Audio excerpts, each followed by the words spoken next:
سعيد وقال يابا هذا إنسان شو ما أدري أنا ما أعرف. طول عمرك أبو ثامر يحفظك الله. مستشفى أنت الجمهوري أبو ثامر بيك عازة مو بس بن سعيد. تتدخل علي. يعزك الله ويحفظك يطول عمرك. كافة الشعب العراقي من زاروني وإيوني لأهلي بالمستشفى. يعزك مشكورين الله. الله يحفظك الله يسلمك. شكرا لك أبو ثامر. أشكرهم. ممنونين. أعزائي المشاهدين، يعني نرجع نوبل طبيعة البرنامج، نلتقي بالمشايخ ونسمع من عندهم وآرائهم، ويسعدنا نلتقي بشيخ سكر آل درع يحفظه الله أبو عمار، من الشخصيات يعني هو أخذ في منحى أنه الجانب السياسي وأبدع بهذا المجال، إضافة أنه تشوفه أحيانا بالمناسبات، يعني عندما نزور بن سعيد أو نزوره في محل يتجرد من هذه المسؤولية اللي نشوفها عند بعض جماعة، يعني يمكن ما أدري يوافقوني الجماعة بالرأي، مرات تدخل على مسؤول أو شخصية ممكن يعني يطالسك أو اهتمامه يكون قليل، لكن البيك والفطر العشائرية عند عشائرنا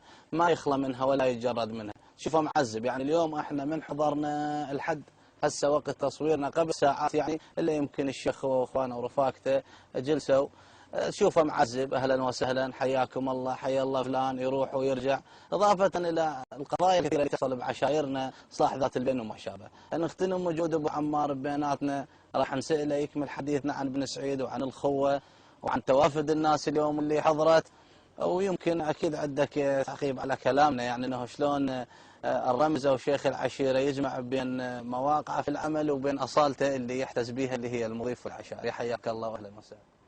بسم الله الرحمن الرحيم، والصلاة والسلام على نبينا محمد وعلى آل بيته الطيبين الطاهرين. عودة على بدء باسمي أصالة عن نفسي ونيابة عن أخواني أفراد عشيرة الدرع، جئنا مهنئين ومباركين للشيخ عبد الهادي صالح النايف بمناسبة سلامة خروجه من المستشفى معافى مشافى إن شاء الله.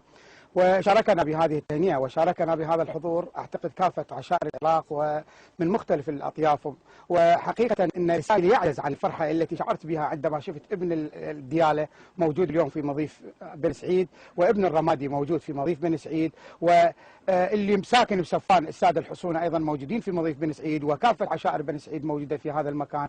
وهذا أن دل على شيء، إنما يدل على وحدة عشائر العراقية منبع وفكر ومصير. وحقيقة عشائر بن سعيد من العشائر السباقة والتواقة إلى وحدة العراق وإلى جمع كلمة العراقيين. والحمد لله هذا اليوم يعني مقدم البرنامج أعتقد قال أنه جموع غفيرة، وهي فعلا غفيرة، ومن كافة المستويات ومن كافة مدن العراق من كافة محافظات العراق. وهذا أكرر إن دل على شيء فإنما يدل على وحدة العراق ومعزة الشيخ أبو ثامر عند هاي القبائل، لأن أبو ثامر قدم للعشائر وقدم للعراق الشيء الكثير. إذا أريد نحكي عن قبيلة بن سعيد، قبيلة بن سعيد من القبائل العربية الأصيلة التي تمتد بجذورها إلى العرب القيسية العدنانية، حيث يرجعون إلى أبناء المنتفق ابن عامر ابن صعصعة، وهذا التاريخ يذكر هذه الأمور ويوثقها. مواقف بن سعيد حقيقة كبيرة وكثيرة جدا. فعند الاحتلال العثماني كان لعشائر بن سعيد الموقف الكبير لمقارعة المحتل العثماني ومحاربة سياسة التتريك اللي كان يتبعوها الأتراك من أجل طمس اللغة العربية ومن أجل طمس العادات والتقاليد العربية. لكن نلاحظ أن هذه القبيلة أكدت وبكل تأكيد على يعني الحفاظ على الروح العربية وعلى روح الأصالة العربية وعلى تراثها. عشيرة بن سعيد أو قبيلة بن سعيد فيها الكثير من الفرائض. قبيلة بن سعيد بها كثير من المناضلين اللي ناضلوا من أجل العراق ومن أجل وحدة العراق. قبيلة بن سعيد بها مختلف الأطياف. قبيلة بن سعيد معها حلفاء من الصابئة، قبيلة بن سعيد معها حلفاء من المسيح، قبيلة بن سعيد معها حلفاء من أبناء الجماعة. قبيلة بن سعيد اتلم كل الأطياف العراقية الخيرة اللي تسعى لخدمة العراق.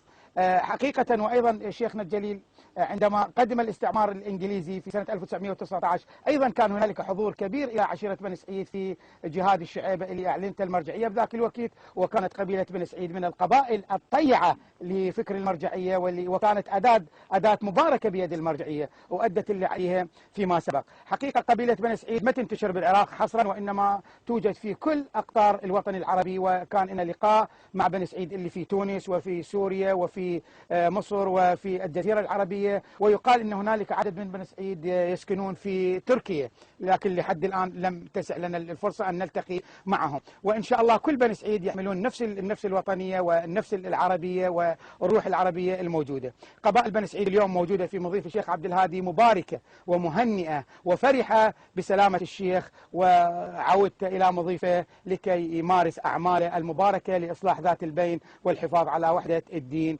والدولة إن شاء الله. حياك الله كل الهلا. أنا وسهلا لك شيخ سكر حاتم علي الدريع، حفظك الله. أعزائي المشاهدين، راح نلتقي بالأستاذ كريم عطية محسن. أكيد الأستاذ مختص يعني بالتاريخ، راح يحدثنا عن بن سعيد يكمل ما تحدث به الشيخ أبو عمار. أهلا وسهلا وحياك الله أستاذنا العزيز، الله يحفظك ويديمك. سمعت اللي يتحدث به أبو عمار والإخوان وكل الشيوخ. يعني احنا قبل التصوير سولفنا عن بن سعيد، وبن سعيد اسم لامع، يعني مو اليوم يحتاج ترجمة أو شرح، لكن المشاهد الكريم تدري أنت يحب أنه يطلع أكثر يوم على يوم ويستفاد من معلوماتك. حياك الله أستاذ، يا مرحبا، تفضل. وخلقناكم من ذكر وأنثى وجعلناكم شعوبا وقبائل لتعارفوا إن أكرمكم عند الله أتقاكم.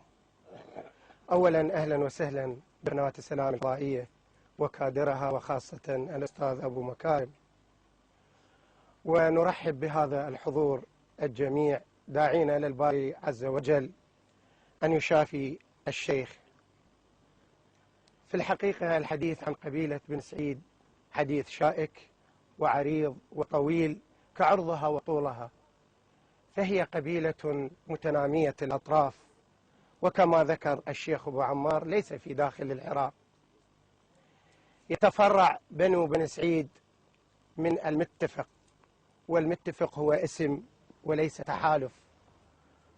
هو المتفق ابن عامر ابن عقيل ابن كعب ابن ربيعة ابن صعصعة، وتنتمي إلى القبائل العدنانية العريقة التي نزحت من اليمن. ولبن سعيد حضور تاريخي متجذر على مسار الأحداث، حيث سجل المؤرخون بأن قبيلة بن سعيد تميزت بمواجهة الأوضاع السياسية المعقدة التي مررت على بعض القبائل، وهذا دفعها إلى التوحد والتكاتف والتآلف في مواجهة الأعداء والتعايش السلمي فيما بينها. وشكلوا بن سعيد آنذاك إمارة سميت إمارة المنتفق بين كل من الأجود وبني مالك، وقارعوا الدولة العثمانية وسطروا أروع البطولات أيام كانت البطائح حافلة بتلك البطولات. وبالأمس القريب وأيام حكم الطاغية شكلوا معارضة إخواننا هنا من بن سعيد، وقام النظام القمعي بتصفيتهم جسديا وتهميش دور القبيلة سياسيا واقتصاديا واجتماعيا، حتى أصبح البعض منا يخفي لقبه تحسبا لمؤشر ما، أو يهجر إلى محافظة أخرى أو إلى بلد بعيد. لكن بعد التغير الذي حصل في 2003 انفتحت قبيلة بن سعيد على القبائل عامة، فهي لها مصاهرات مع القبائل الأخرى، وتحمل بين أطيافها مكونات من الأعلام السادة الأجلاء والصابئة والمسيح.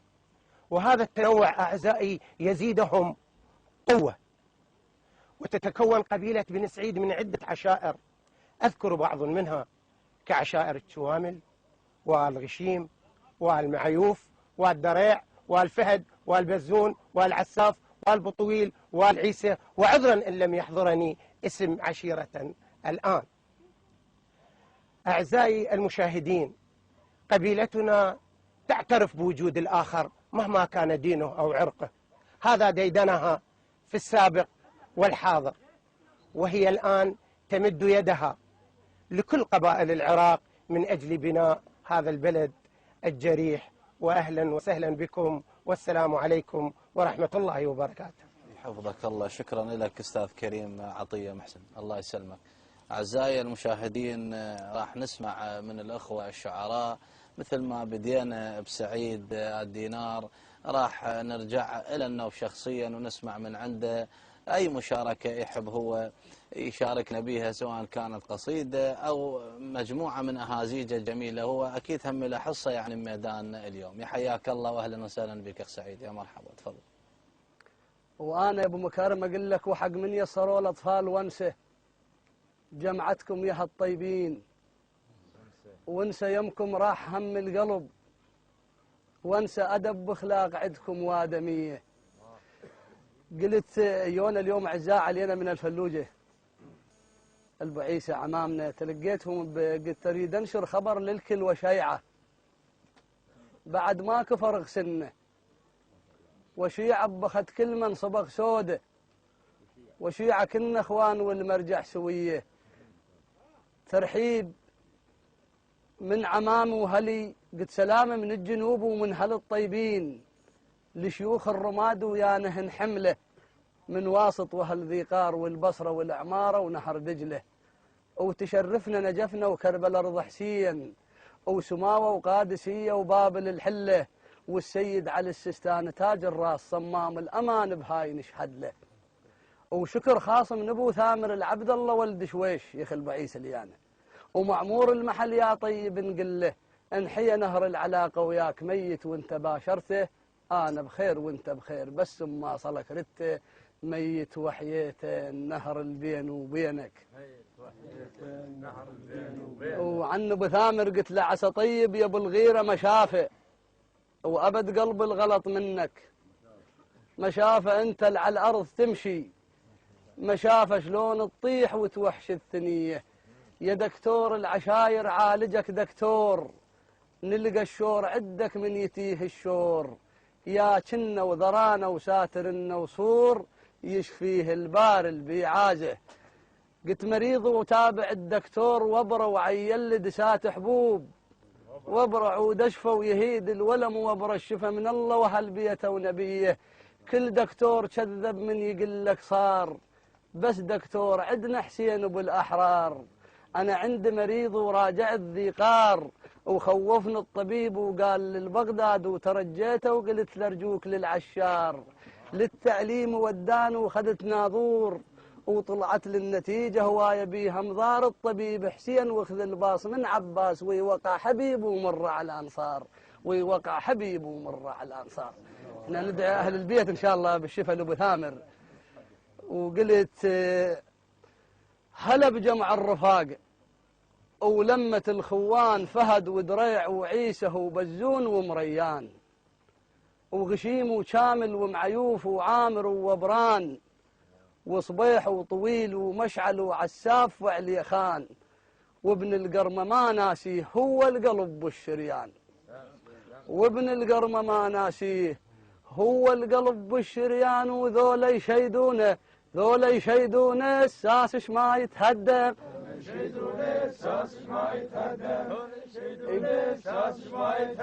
نتشرف نلتقي بصوت السلام اليوم، إذاعتنا الشريفة نريد هن الدوم، إذاعتنا الشريفة الحكت باسم الدين، وباسم حيدر علي الكرار وبالحسنين. تستاهل نحطها اليوم وسط العين، وخل العين تسهر ما تشوف النوم، وخل العين تسهر ما تشوف النوم. وابو مكارم انا ولو طلت عليك بس قصيده اريد احكيها، حكيتها اليوم على اهل الرمادي، واحنا نحب التواصل ونعتبرها مصالحه وطنيه.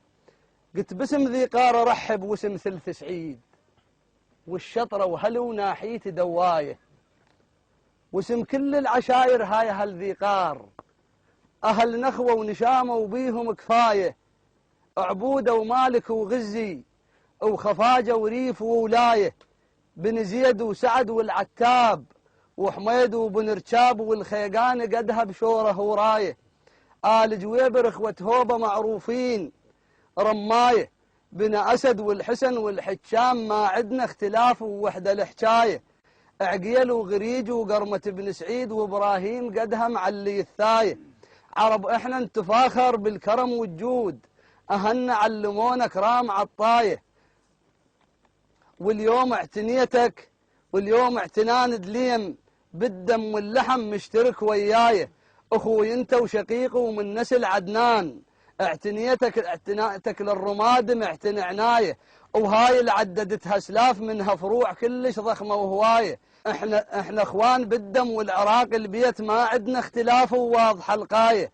انا ابن العراق من الجبل للهور وام الناصرية وناصر الواية، انت ابن الرماد وموصل الحدبة وابن تكريت ودياله الوفاية، وابن بغداد والبصرة والعمارة وكوت مرباية.